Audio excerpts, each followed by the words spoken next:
Movie की शुरुआत में हम एक ऐड देखते हैं जिसमें आज रात के मेगा बॉल इनाम का जिक्र होता है जो कि पूरे 156 मिलियन डॉलर का है।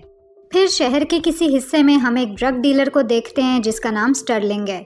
वो एक नौजवान लड़के को नशा बेच रहा होता है, लेकिन लड़के के पास पूरे पैसे नहीं होते, तो स्टर्लिंग गुस्से से अपना सामान वापस मांगता है। लेकिन फिर अचानक एक और आदमी पीछे से आकर स्टर्लिंग को मुक्का मारता है और दोनों लड़के ड्रग्स लेकर भाग जाते हैं।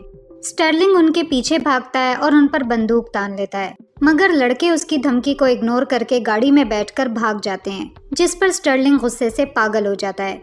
फिर एक छोटी दुकान का सीन दिखाया जाता है जहां एक पुलिस वाला आता है ताकि वॉशरूम इस्तेमाल करे। दुकान का मालिक, जिसका नाम आमिर है, बगैर कुछ सोचे समझे उसे रास्ता दिखा देता है। वहां एक नौजवान लड़की और उसका बॉयफ्रेंड भी मौजूद होते हैं जो आइसक्रीम लेने आए होते हैं। थोड़ी देर बाद एक अमीर दिखने वाला आदमी और स्टर्लिंग एक ही वक्त में दुकान में घुसते हैं। अमीर आदमी लॉटरी टिकट लेने जाता है जबकि स्टर्लिंग एक ड्रिंक लेने के लिए बढ़ता है।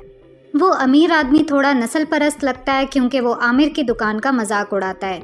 फिर वो आदमी अपने सारे लॉटरी टिकट स्कैन करता है और हैरानी की बात ये होती है कि उनमें से एक टिकट जैकपॉट निकलता है।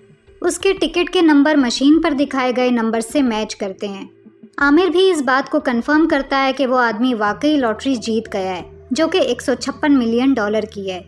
आमिर भी खुश होता है क्योंकि गवर्नमेंट के कानून के मुताबिक जो भी लॉटरी टिकट बेचता है उसे जीत की रकम का 5% मिलता है। जब वो दोनों खुशी से जोर जोर से जश्न मनाते हैं तो स्टर्लिंग इनाम की रकम सुन लेता है। जैसा कि उसके पास पहले ही पैसे कम होते हैं तो उसके दिल में लालच आ जाती है। वो एक मैगजीन के कागज से अपना चेहरा छुपाता है और अमीर आदमी पर बंदूक तान लेता है। स्टर्लिंग सबको हैरान कर देता है जब वो लॉटरी टिकट मांगता है। शुरू में वो अमीर आदमी इनकार कर देता है, लेकिन जब स्टर्लिंग उसे गोली मारने की धमकी देता है तो वो मजबूर होकर टिकट उसके हवाले कर देता है। इसी दौरान वॉशरूम में मौजूद पुलिस वाला शोर सुन लेता है, तो वो चुपके से बाहर आता है ताकि सूरत हाल देख सके और स्टर्लिंग को हुक्म देता है कि वो अपना हथियार नीचे रख दे। ये सब देखकर अमीर आदमी मुश्किल में फंस जाता है और पुलिस वाला फायर करने का फैसला करता है, लेकिन बदकिस्मती से गोली चोर को नहीं लगती बल्कि अमीर आदमी को लग जाती है और वो वहीं मर जाता है। कुछ लम्हों की टेंशन के बाद स्टर्लिंग पुलिस वाले पर 2 गोलियां चला देता है और उसे भी मार देता है। चूंकि दुकान में कैमरे लगे होते हैं, इसलिए स्टर्लिंग पूछता है कि मेन कंप्यूटर कहाँ है। आमिर हिचकिचाते हुए बताता है कि कंप्यूटर दुकान के पिछले हिस्से में है। वो आमिर को हुक्म देता है कि दुकान बंद कर दो और लाइट्स ऑफ करो, क्योंकि वो लाशों को हटाना चाहता है। फिर वो सबके मोबाइल फोन्स और दूसरी पर्सनल चीजें भी अपने कब्जे में ले लेता है। उधर वो कपल, जिनके नाम आना और अब्राहम हैं, बिल्कुल हिल कर रह जाते हैं। वो तो बस आइसक्रीम लेने आए थे, मगर अब दुकान में 2 लाशें पड़ी हैं। इसके बाद स्टर्लिंग आमिर और अब्राहम पर बंदूक तान लेता है और ज़बरदस्ती कहता है कि सफाई करो। वो दोनों लाशों को उठाकर वॉशरूम में छुपा देते हैं और इरादा करते हैं कि बाद में उनसे जान छुड़ाएंगे। फिर वो स्टोर रूम में जाते हैं ताकि कैमरे की वीडियो डिलीट कर सकें। अचानक आमिर कहता है कि वो स्टर्लिंग की मदद करने को तैयार है। स्टर्लिंग एक बार फिर आमिर से कहता है कि कैमरे की वीडियो डिलीट करो, मगर आमिर कहता है कि अगर वीडियो डिलीट कर भी दें तब भी मामला इतना आसान नहीं है। वो समझाता है कि जब कोई मेगा जैकपॉट जीतता है तो हुकूमती इदारे हमेशा दुकान से तस्दीक करते हैं। अब जैसा कि यहाँ सब कुछ बिखरा पड़ा है और दुकान का हाल बहुत ख़राब है, इसलिए लॉटरी के पैसों के साथ बचकर निकलना नामुमकिन होगा। ये सुनकर स्टर्लिंग को समझ आ जाता है कि उसे इन लोगों की ज़रूरत है और फिर कहता है कि एक ऐसी झूठी मगर यकीन दिलाने वाली कहानी बना लो जो सबको सच लगे। वो ये भी वादा करता है कि अगर वो उसका साथ देंगे तो वो उन सबको पैसे देगा। कहानी कुछ यूँ बनाई जाती है कि एक बुरा आदमी दुकान में आता है और एक अमीर बूढ़े आदमी को लूटने की कोशिश करता है। इसी दौरान पुलिस वाला अंदर आता है और गोली लगने से मर जाता है, जबकि बुरा आदमी भाग निकलता है। आमिर अपनी मदद के बदले में 10 मिलियन डॉलर मांगता है, मगर स्टर्लिंग कहता है कि वो सिर्फ 4 मिलियन देगा। उनमें से एक अना है जो इस प्लान के खिलाफ जाती है, क्योंकि उसे पुलिस के हाथों पकड़े जाने का डर होता है। एक बेहतर मुस्तकबिल का सोचकर अब्राहम थोड़ा हिचकिचाता है और स्टर्लिंग से 20 मिलियन डॉलर मांगता है, लेकिन स्टर्लिंग उस कपल को सिर्फ 6 मिलियन डॉलर देने की ऑफर करता है। स्टर्लिंग यहाँ तक कहता है कि अगर वो चाहें तो जा सकते हैं, मगर अब्राहम अपनी बीवी को समझा लेता है। वो कहता है कि अगर हमें ये पैसे मिल जाएं तो हम अपनी फैमिली के लिए एक अच्छा मुस्तकबिल बना सकते हैं। इसी वक्त ज़ोर ज़ोर की नॉकिंग की आवाज़ें आती हैं। जब वो कैमरा चेक करते हैं तो आमिर को पता चलता है कि उसका साला अपनी रात की ड्यूटी के लिए आ गया है। घबराहट में आकर स्टर्लिंग फौरन आमिर को कहता है कि अपने साले से जान छुड़ाओ। आमिर का साला उसकी नाक पर लगे जख्म के बारे में पूछता है, लेकिन आमिर झूठ बोलता है कि वो गिर गया था। फिर आमिर का साला दुकान के अंदर आ जाता है और आमिर उसे कहता है कि दुकान आज रात के लिए बंद है। तभी अचानक एक सिक्योरिटी गार्ड सिगरेट लेने के लिए दुकान में घुस जाता है। आमिर घबराहट में उसे फौरन एक सिगरेट ला कर देता है। इसी दौरान गार्ड का पांव जमीन पर पड़े एक गोली के शेल से टकरा जाता है। वो आवाज़ पहचान लेता है और इधर उधर देखने लगता है, मगर उसे कुछ नहीं मिलता, इसलिए वो जाने का फैसला करता है। इसके बाद आमिर अपने साले को समझाता है कि वो घर चला जाए और कहता है कि उसे कुछ वक्त अकेले रहने की ज़रूरत है। अब आमिर को थोड़ा सुकून मिलता है कि साले का मसला हल हो गया है, मगर जैसे ही एक मसला ख़त्म होता है फ़ौरन एक नया मसला सामने आ जाता है। जो दो आदमी अभी दुकान में आए थे, उन्होंने बाहर खड़ी हुई मरे हुए आदमी की महंगी गाड़ी देख ली। अगर जल्द ही इसका बंदोबस्त ना किया गया तो लोग शक करने लगेंगे कि शायद ये गाड़ी चोरी हो गई है। आना जोर देती है कि अब कहानी बदलनी पड़ेगी और नई कहानी ये होगी कि यहाँ कुछ भी नहीं हुआ, लेकिन अब उनके लिए ये ज़रूरी हो जाता है कि वो गाड़ी और लाशों से फ़ौरन जान छुड़ाएं। फिर वो सब वॉशरूम की तरफ जाते हैं, जहाँ वो शौक सा ड्रग डीलर स्टर्लिंग मशवरा देता है कि लाशों को तेजाब से जला दिया जाए, मगर बाकी सबको ये तरीका बिल्कुल भी ठीक नहीं लगता। स्टर्लिंग अमीर आदमी की पॉकेट्स चेक करता है ताकि उसका मोबाइल फ़ोन मिल जाए। जब फ़ोन मिल जाता है तो अना उसे चेक करती है ताकि उस आदमी के बारे में कुछ मालूमात हासिल कर सके। थोड़ी देर में अना को पता चलता है कि वो आदमी अक्सर सफ़र पर जाता है और उसका कोई करीबी ख़ानदान भी नहीं है। इसलिए अना ये प्लान बनाती है कि वो उस अमीर आदमी के नाम पर 1 महीने के लिए ट्रिप बुक करेगी। वो उसकी ईमेल पर एक खुदकार जवाब भी लगा देगी कि मैं ऑफिस से बाहर हूँ, और उसकी सेक्रेटरी को भी यही मैसेज भेजेगी। इस तरह किसी को भी 1 महीने तक उसके गायब होने का शक नहीं होगा। फिर वो सब कमरे से बाहर चले जाते हैं ताकि ये तय करें कि लाशों को कहाँ ठिकाने लगाना है। कुछ देर बाद एक मक्खी आकर पुलिस वाले के चेहरे पर बैठती है। अचानक वो पुलिस वाला जिंदा हो जाता है और पता चलता है कि वो मरा नहीं था, बल्कि सिर्फ कंधे पर चोट लगने और सदमे की वजह से बेहोश हो गया था। वो पुलिस वाला, जिसका नाम कोडी है, अपने साथ पड़ी अमीर आदमी की लाश को देखता है और उसे अंदर से शर्मिंदगी महसूस होती है। उसी वक्त अब्राहम और आमिर कमरे में आते हैं ताकि अमीर आदमी की लाश को हटाया जा सके। कोडी बहुत मुश्किल से मरने का ड्रामा करता है ताकि वो लोग शक ना करें। जब वो लोग कमरे से बाहर चले जाते हैं तो कोडी अपना फ़ोन उठाता है ताकि मदद के लिए कॉल कर सके, लेकिन दूसरे पुलिस वालों को कॉल करने के बजाय वो अपने बाप को फ़ोन करता है, जो कैप्टन डी है, और उस वक्त अपने दोस्तों के साथ बैठकर बियर पी रहा होता है। यहाँ पता चलता है कि कोडी ने भी $156 मिलियन के जैकपॉट के बारे में सुन रखा है। वो अपनी गलती मानने के बजाय अपने बाप को ये कहता है कि किसी ने लॉटरी जीतने वाले को गोली मार दी है और टिकट लेकर भाग गया है। कैप्टन डी और उसके दोस्त सभी पुराने फौजी होते हैं और वो भी पैसों के मामले में काफ़ी मुश्किल में होते हैं, इसलिए कोडी चाहता है कि वो सब यहाँ आएं, उसे बचाएं और साथ ही लॉटरी का टिकट भी ले लें। दूसरी तरफ ग्रुप अमीर आदमी की लाश को उसकी अपनी गाड़ी में रख देता है और अब्राहम को ये काम सौंपा जाता है कि वो लाश को समंदर के पास जाकर ठिकाने लगाए। डरा हुआ अब्राहम चाहता है कि अना भी उसके साथ चले, मगर स्टर्लिंग सख्ती से कहता है कि अना की यहाँ ज़रूरत है। जब लड़कों के दरमियान झगड़ा होने लगता है तो अना खुद आगे बढ़ती है और अपने बॉयफ्रेंड को कहती है कि वो अकेला चला जाए। वो वादा करती है कि वो अपना ख्याल रखेगी। रवाना होने से पहले स्टर्लिंग अब्राहम की गाड़ी पर एक फ़ोन टेप कर देता है ताकि वो हर वक्त उसकी आवाज़ सुन सके। कुछ देर ड्राइव करने के बाद अब्राहम एक रेलवे क्रॉसिंग पर पहुंचता है जहां से एक लोकल ट्रेन गुजरती है। ट्रेन की आवाज़ बहुत ज़्यादा होती है, इसलिए स्टर्लिंग दूसरी तरफ से कुछ सुन नहीं पाता। इसी मौके का फ़ायदा उठाकर अब्राहम गाड़ी से बाहर निकलता है और मदद के लिए आवाज़ें देने लगता है। हालांकि अब्राहम अपनी फैमिली के लिए पैसे चाहता है, मगर वो अना की सलामती को लेकर भी परेशान होता है। बदकिस्मती से उसका मदद के लिए पुकारना उल्टा नुकसानदेह साबित होता है, क्योंकि सिक्योरिटी वाला शक करता है कि उसने ये गाड़ी चोरी की है।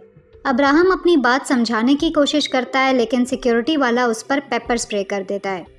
दोनों के दरमियान हाथापाई शुरू हो जाती है और इसी दौरान सिक्योरिटी वाला गलती से अपने सर के बल गिर जाता है, जिससे मौके पर ही उसकी मौत हो जाती है।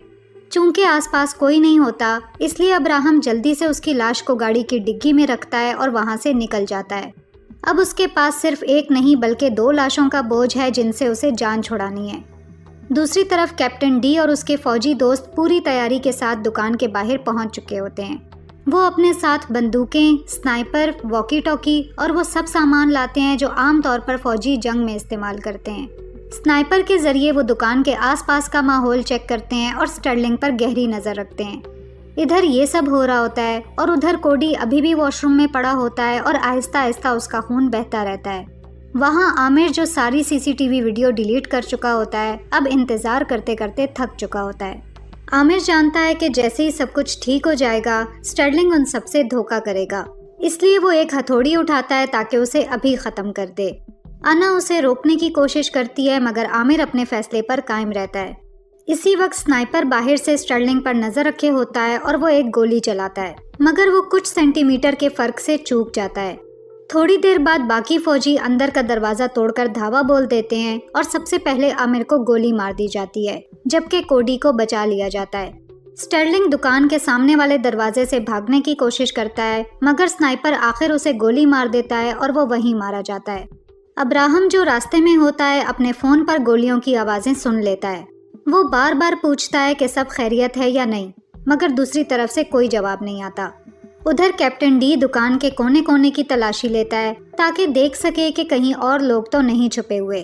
एक कमरे में उसे अना मिलती है जो ज़मीन पर बेहरकत पड़ी होती है। उसके चेहरे पर प्लास्टिक की थैली होती है और वो मरने का ड्रामा कर रही होती है, मगर कैप्टन डी, जो एक तजुर्बाकार फौजी होता है, इतनी आसानी से अना को छोड़ने वाला नहीं होता। वो अना के हाथों पर ज़ोर ज़ोर से पाँव रखकर उन्हें बुरी तरह कुचल देता है ताकि वो हरकत करे, मगर अना हिम्मत से काम लेकर बिल्कुल हरकत नहीं करती। फिर कैप्टन डी उसके पेट पर लात मारने ही वाला होता है कि अचानक अब्राहम की कॉल पर आवाज़ आती है। ये सुनकर कैप्टन डी को अंदाज़ा हो जाता है कि कहानी में एक और बंदा भी शामिल है, इसलिए वो दूसरे कमरों में जाकर चेक करना शुरू करता है, मगर अचानक अना पीछे से आ जाती है और एक हथौड़ी उसके सर में मार देती है। अना कई बार हथौड़ी से वार करती है, यहाँ तक कि कैप्टन डी मर जाता है। दूसरी तरफ अब्राहम आखिर गाड़ी को एक यॉट में रखकर समंदर की तरफ रवाना कर देता है। फिर वो फौरन दुकान की तरफ पैदल भागता है ताकि अपनी गर्लफ्रेंड को बचा सके। दुकान में जब कैप्टन डी का एक और साथी डॉब्स अंदर आने की कोशिश करता है तो अना फौरन कैप्टन डी की बंदूक उठाती है और उस पर गोली चला देती है। फिर वो उसका वॉकी टॉकी उठाकर बाकियों से बात करती है और उन्हें वार्न करती है कि करीब मत आना वरना वो लॉटरी का टिकट जला देगी। जब उससे पूछा जाता है कि वॉकी टॉकी कहाँ से मिला तो अना बताती है कि ये उसने कैप्टन डी की लाश से उठाया है।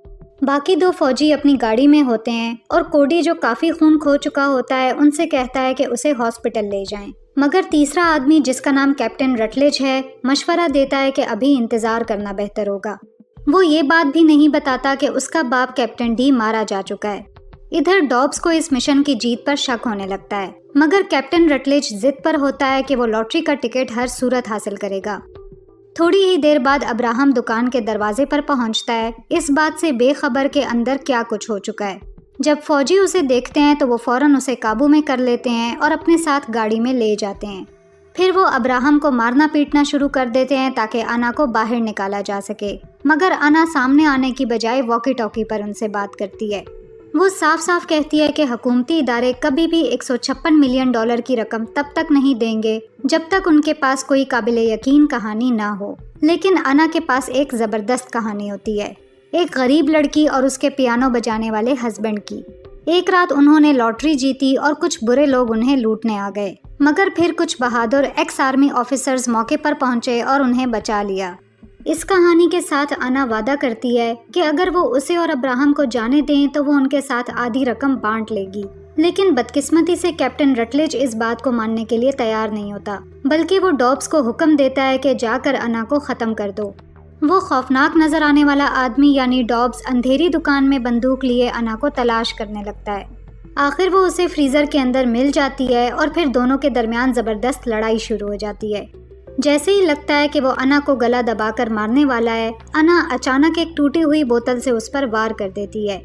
बोतल की धार सीधी उसकी गर्दन में लगती है, जिससे बड़ा जख्म हो जाता है और आखिर वो मर जाता है।